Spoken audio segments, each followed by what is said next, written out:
You would think that I would be live, but okay, I think I'm live. I think I can see myself. Okay, I can see myself. All right. There's a lag. So, okay, perfect. So, it's 3:30 a.m. and if you're here, you are probably awake or you're just like not in India. But I just wanted to come on here for two reasons. The first one being obviously like the obvious one, which is like to see who you are, like where you're from, how I can add value to you type of thing. And the second reason being I actually don't like going live. I've only ever done that once before and it really like freaks me out. And I just wanted to like get over that fear. So, and also I sent my first unofficial board update 2 days ago. If you don't know what I'm talking about, I'll break it down in a second. But I have this like unofficial board of directors for the brand that I'm building, like the platform I'm building called Gen Yodha. And a lot of people like signed up to that and they were like asking me questions like, okay, I understand you're sending this newsletter and stuff, but I still don't understand what Gen Yodha is all about. So I figured I'd just go live because to be honest, I don't like recording videos and editing them. Just like a way for me to meet new people and like connect with you live. And so, yeah, let me just do like a quick intro and I'll get started. Okay, so I am originally from India and I moved to the US in 2022. And it was my first time like living alone. And I graduated with a master's degree in marketing. Originally, like my background is in engineering, like IT and like postgrad in data science. And when I graduated, I immediately got a job and I was able to like make at the time what I thought was a lot of money. And I thought I made it. And exactly a year and a month later, I was let go. And then I had to like start the whole job search again. So I was like applying to jobs once again. And that is when, like when you start applying for jobs, you kind of like get into this space of like cold applications and also like reaching out to people, networking and stuff like that. And for me, my networking strategy is usually like reaching out to senior VPs or VPs rather than reaching out to hiring managers. And it didn't always end up working out so well for me. But that is when like I started noticing this pattern of, you know, like my peers were much more helpful. Like they would check in on me, they would give me a call and like suggest openings in other companies than like people who were in the power and the position to sort of like give you a job. And it is just something that I've never like heard about because usually the networking strategy is like reach out to people in power and see if they can help you, right? And it was like a very like weird space for me to be in. And I just like I was like, how can we fix this? Because one of the ways that I was doing networking was through LinkedIn. And I'm a huge fan of LinkedIn. I love LinkedIn. I've been using LinkedIn for the last like 5 years. I've built my personal brand entirely on that. And I just felt like there has to be a better way for us to like have better networking. And I was like, okay, you know what? I had like a few issues when I was on LinkedIn trying to network. First of all, I didn't know if someone was going to respond. Like, I'm sure a lot of you have been in this position where you're sending a request to someone and they accept it and you get excited. And then you start sending them messages. And then for like months together, they don't respond. They don't engage with your posts. They are literally not doing anything to do with like your content or you as a person or you as a professional. And I was like, why do people do this? Why do they not want to talk to you? Why are they accepting your request? Like, how do you know if you can actually reach out to them? How long are you supposed to wait? And another part of it is like when you're creating content on LinkedIn, you're essentially doing that to position yourself as a thought leader. You're trying to show like your expertise, or, you're also like, oh, it says there's an error. I have like three different screens open because I'm like trying to manage everything. Give me a second.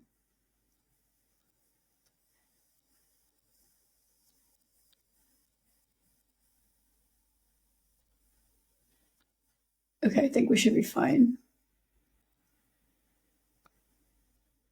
Okay, I think we should be fine.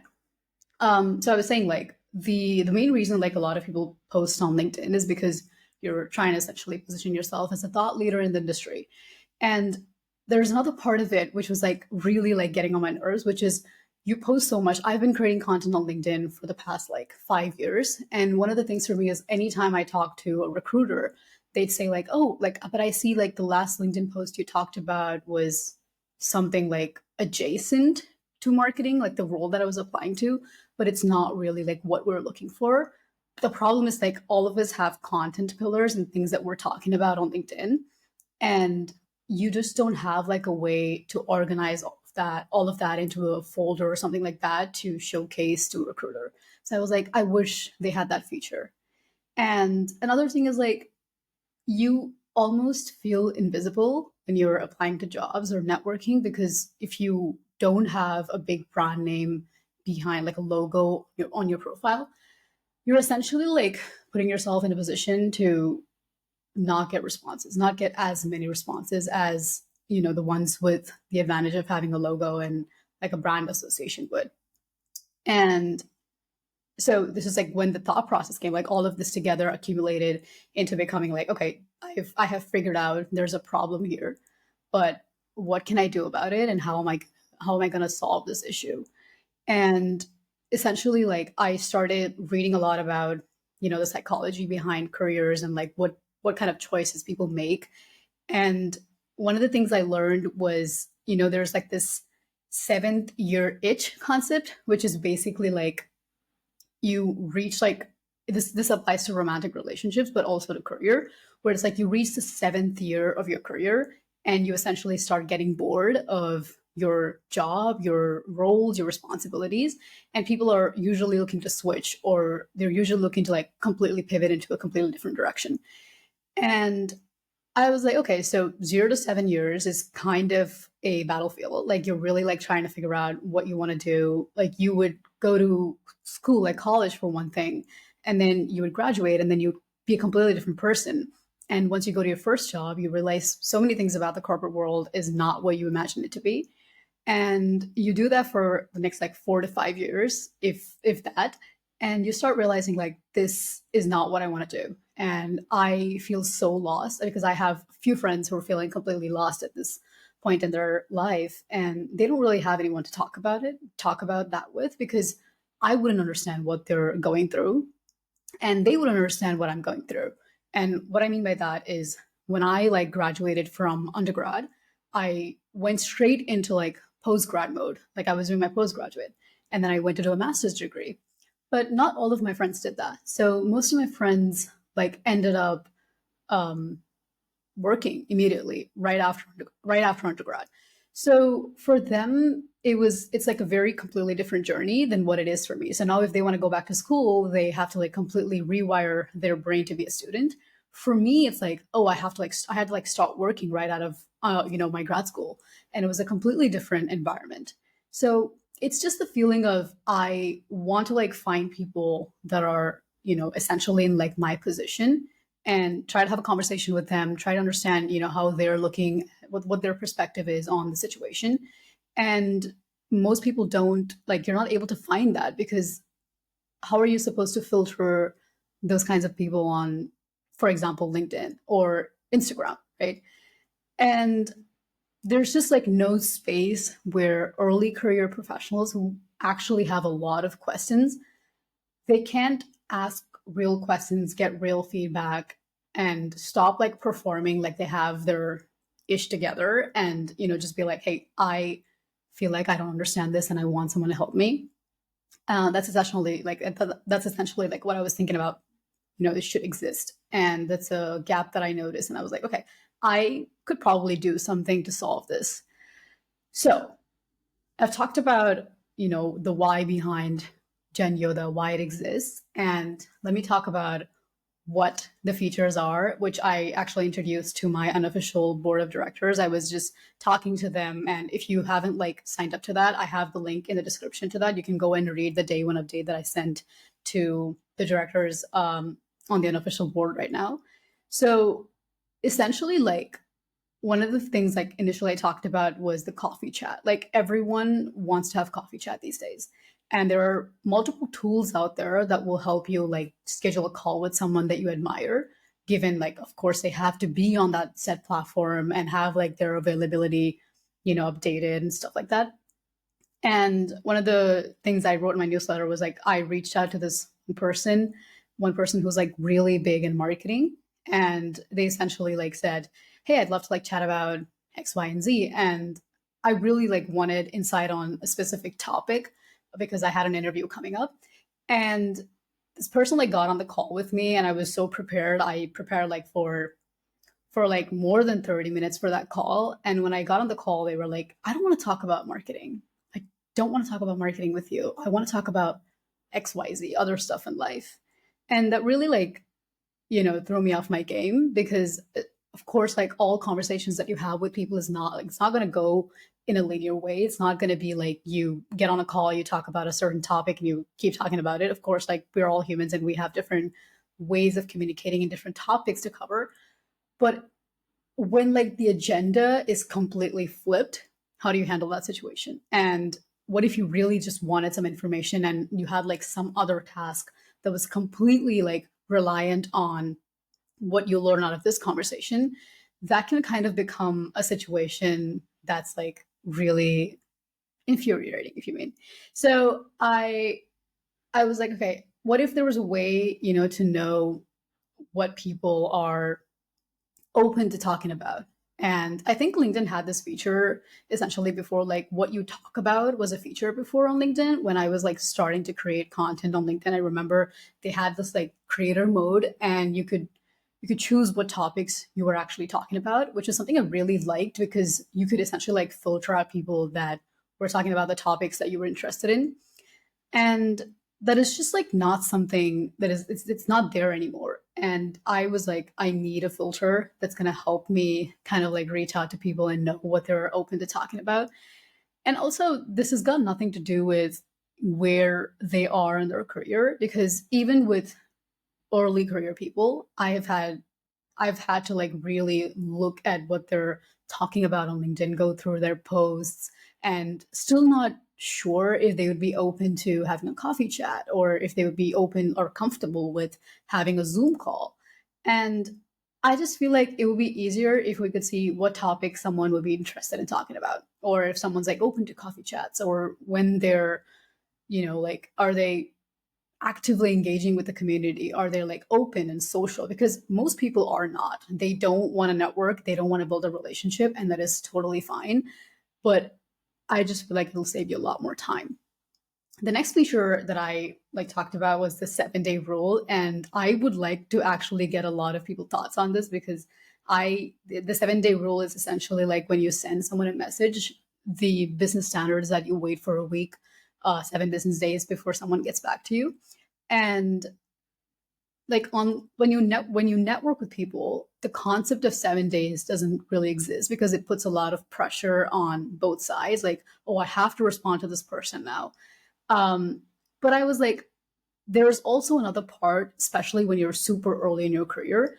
If you're like straight out of grad school or undergrad, you essentially like start thinking and taking everything personally. Yes, there's a part where you have to learn that, being in business means that there are going to be times when you're not going to be prioritized, and that's totally fine. But I think if there is a way to kind of reduce that anxiety, it would be amazing. So the 7-day rule is nothing but like you send someone a message request or a coffee chat request. It only exists for about 7 days and then it expires on both ends. So you no longer have to like sit and think about, is it me? Is it my profile? Did I like say something wrong? Are they not interested in talking to me? Will they get back to me? Do I like follow up? And I just think there's a lot about following up that is like that has been taken away from sales. And we've started implementing that for networking. And yes, like 98% of the time it does work. I have tried it, it does work. But there are times where you just like need to know that you don't have to reach out to this person more than one time. Like you just need to know that. And I just thought like this would be a fun little way to kind of have that mindset and be like, I have reached out enough times. Like I've reached out to this person, they have time, they can see it. they can respond or not. And I think there's only like one point here that I've been thinking about, which I'm not sure if it's right or wrong, which is, what if like they're on a vacation for 7 days and they're just not checking the application and they still want to have a chat with you, but they just don't see it. So how do we fix that? That is like the only point of friction that I am not able to solve. So the next thing is message rate limits. I have seen from a lot of my friends' inbox that they get like so many message requests and spam messages, including me. I've gotten them too. And we've talked about it and we all hate it. It's just like you get invited. I recently got invited to like sit on a board for some company, and I was like, there's no way you're inviting me to sit on a board, like just randomly targeting me with an ad. And but you get all excited and you go to your inbox and you think, oh, someone's like gonna offer me a job opportunity or like a collaboration, or someone just wants to like network. And I just think like it would be nice to have, I believe in the concept of quality over quantity. So what if there was a way to sort of like choose how many people reach out to you per day, and then have like a filtering option to know like these are the, like, I want to have messages from this industry only like 10 days, sorry, like 10 per day. And I haven't like introduced the industry concept yet. It's just something that's been on the works, but I essentially, like, for now, where the application is at, it has like this feature where you can choose how many people can reach out to you per day. And it just avoids the whole, spray and pray outreach method. Yeah. So the next one is like the waiting room concept, which again, like I said, whenever someone sends you a waiting message, whenever someone sends you a coffee chat request or a message, it essentially like goes into a waiting room first. So it's like you can see like who sent it, their profile, like they have to like attach a message to it which says why they're reaching out, like what they would like to talk to you about. And you can accept, you can archive, or you can just block them. Like it's totally up to you. And I just feel like it reduces the workflow friction for me if I were to like have, so on LinkedIn, essentially, like when you get a request from somebody, they attach a note to it. And then it just sits on your connection request for a while and you feel like you're ignoring them. And they're essentially following you because LinkedIn automatically lets them follow you. But then it's like you never talk to them. They're just sitting in your inbox forever. And sometimes it's the message request, which goes into like a separate message inbox. And again, they're just sitting there forever. I don't like that for some reason. And I feel like where Gen Z is at, there's just a lot of like, let's clear out the things that we don't need. Like we need space for things that we need to focus on. And this seems like one of the ways to do that. The next one is like the biggest pointer, and I kept it for the like last point, which is no public likes. When I started writing content on LinkedIn, I would notice like a lot of these creators right now, they used to be so focused on giving value. They would be providing value. They would write posts that were genuinely really good. And it was all about like getting to know people and like engaging with them. But for some reason in between, it just like became more about um, followers. Like I've seen a lot of these people focus so much more on followers and, how many likes they're getting. And, if they're a LinkedIn influencer, essentially, which I understand, like I mentioned, like LinkedIn is a platform where you're like positioning yourself as a thought leader.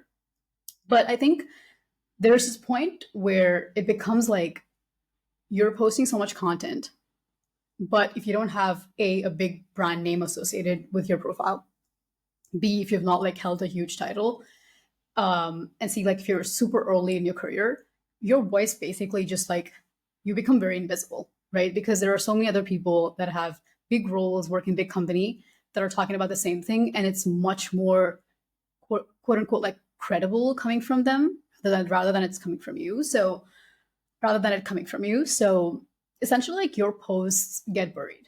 And I don't like that concept of where there's a saying that you have to earn your seat at the table, which is fine in a company, which is fine in an organization.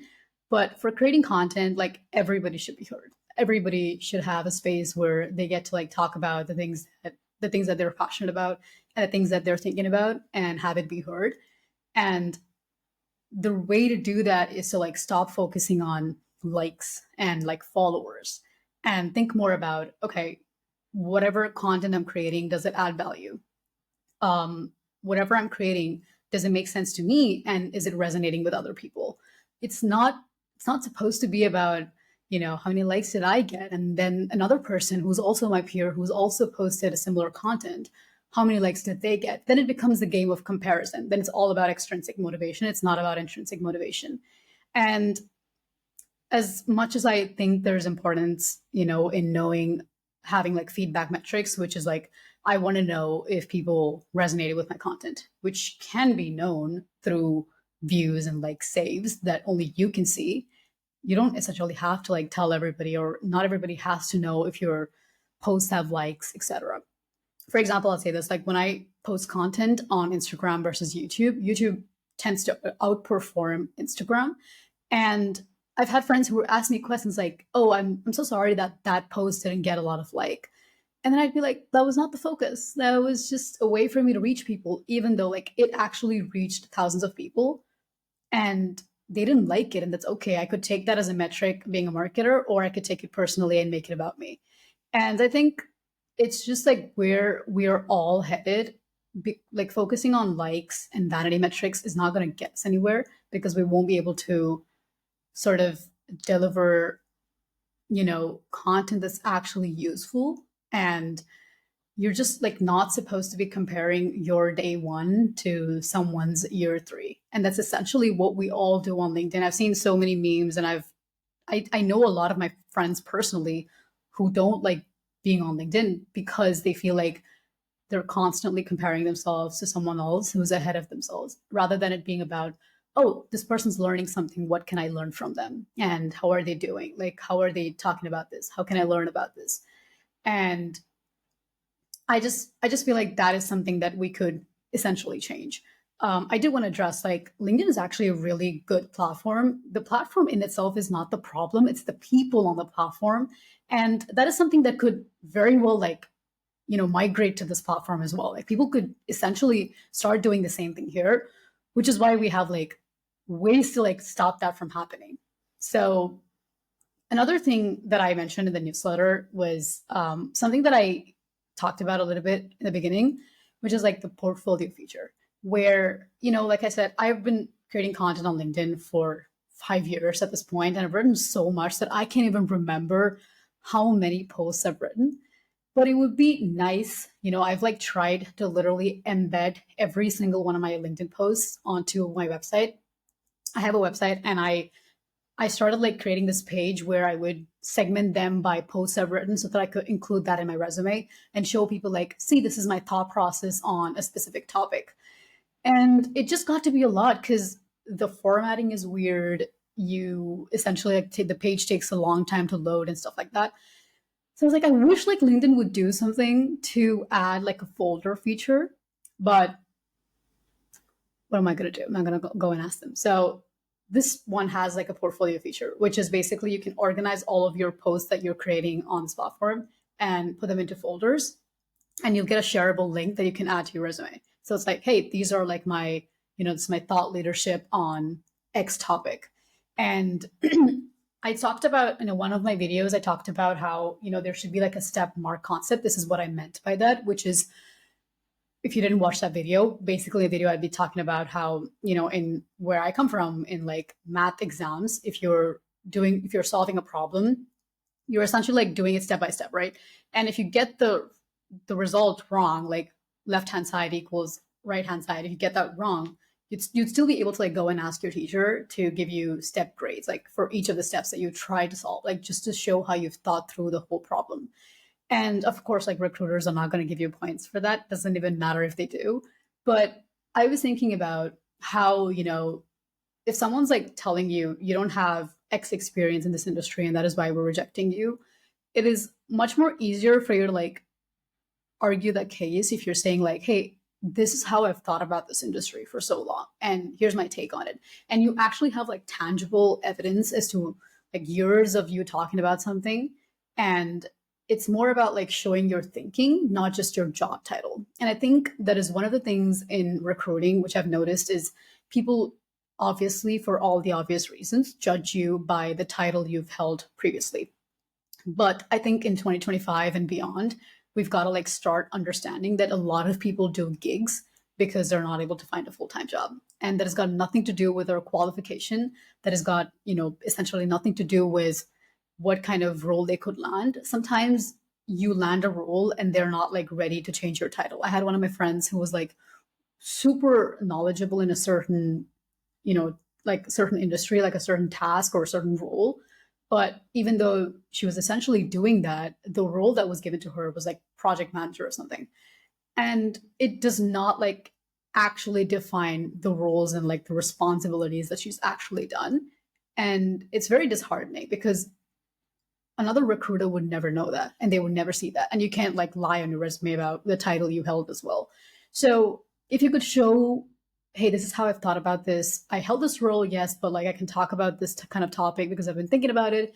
Here are my case studies.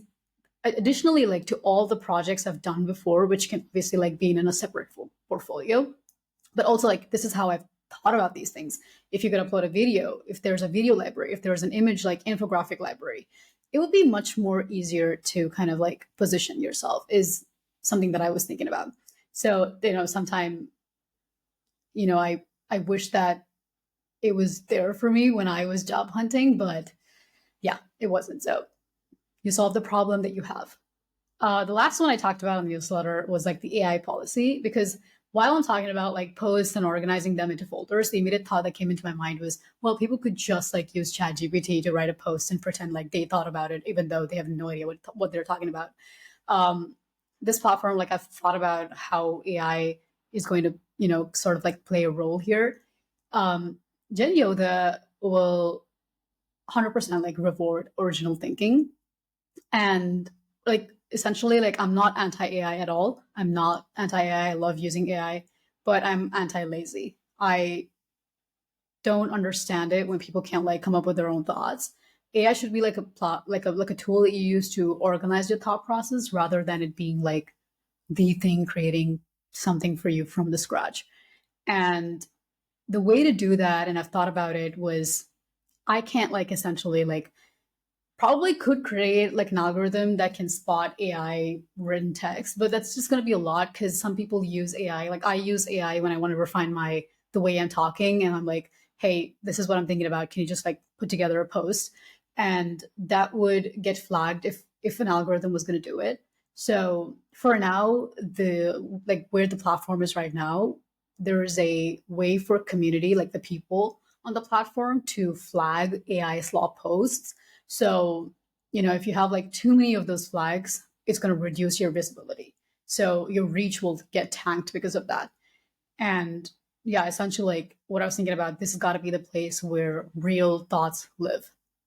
So yeah, that's the what, that's how I thought about like solving it, the why, the what. And I also want to talk about, the how, like where are we right now? Because some of my friends have reached out after they're also like some of the people on the unofficial board directors, and they reached out and asked me like, what are you like still doing? Like, where are you at? Is this like an app? Is this like a platform?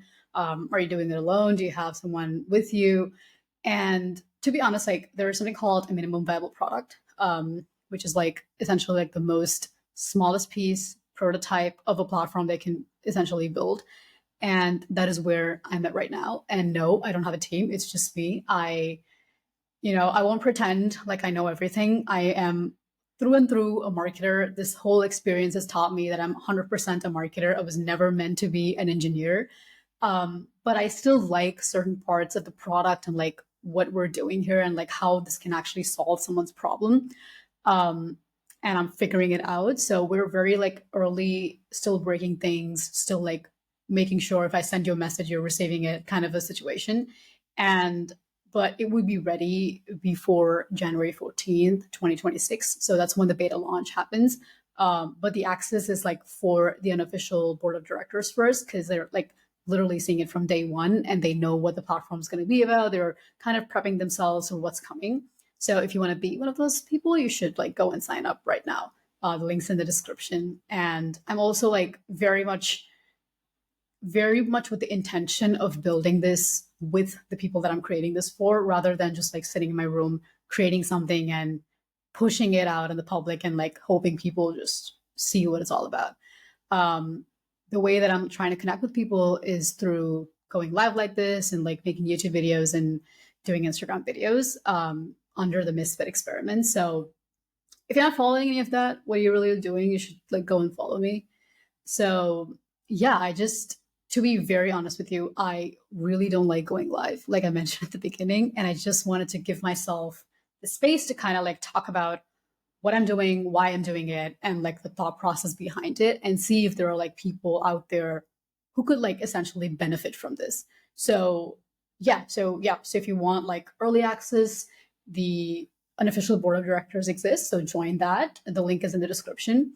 If you have ideas or feedback, reply to the newsletter or email me at hello@genyodha.com, and you can also drop it in the chat. I can't really like see the chat if there is any because like multiple screens open. Um, yeah, if you want to follow the journey, subscribe and follow me on Instagram, LinkedIn. Gen Yodha also has an Instagram, is which is fun. And yeah, I don't know if like what I'm doing. I don't know. Like essentially, I'm just trying to solve a problem that I can see, and I've seen like a few of my friends and like the third circle kind of struggle with. And I don't know, I just rather feel like I could build something and know that this would help even one person. People have already reached out and they're essentially like asking me questions, which by the way, I forgot to cover this one topic, which is like jobs. A lot of people are asking me, oh, will you like, this is like a job board, can we like find jobs? 100% you can, but this is not just a job board. We're essentially like not focusing on that in phase one. It's more going to be about community. Like people matter more than, of course, you can still like find jobs and stuff. Like if people want to post jobs, they're more than welcome to. But it's still not in the first phase, like at least not in the January launch. So yeah, let's see what happens. I have been yapping for the last half hour. It's 4:02 a.m. and I'm pretty sure it's about to get pretty loud in my neighborhood. So yeah, I hope this like actually went through. It was live. I'm not sure. I can't like see anything on my screen. I'm essentially paused on my end, but if it's not, I'll just upload this recording. So it's totally fine. So if you're here and I can't, again, like I don't see anyone in the chat. So if you're not here, totally fine. It's too early in the morning. If you are here, hi, I can't see you. But thanks for hanging out and I'll see you next time. Bye.